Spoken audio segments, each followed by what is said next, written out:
Assalamu алейкум кыргыз элим, арыбаңыздар. Бул видеодо кыргыздар ээлеген жерлерди көрсөтөм.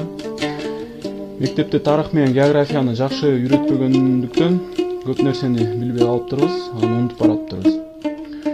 Бул Жергетал жана Памир жерлери жалпы аянтын кошкондо Нарын областы менен тең, Нарын областына барабар жер.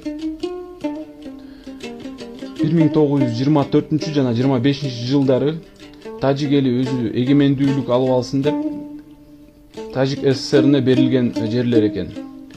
Ал убакка чейин Тажик СССР жок болгон, ал Өзбекстан курамында болгон да.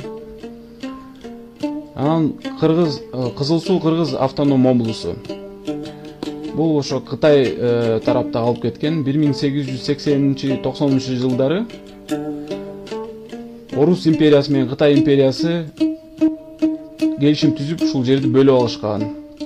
Ушул чекара деп. Бул жак менин таасирим болот, ал жак сенин таасириң болсун деп. Бири-бирибизге кийлигишпейбиз деп. Ошентип бул жактагы кыргыздар, ошо азыркы Кызыл Сууда кыргыздар калып кеткен Кытай жакта. 4 районго бөлүнөт: Акчи, Артыш, Улуучат, Актоо болуп. Мен кыргызмын деп эртеңки күнү элдин жүгүн мойнуна алып, элдин тагдырын чече турган жаш лидер уул кыздар менен бөлүшүңүздөр.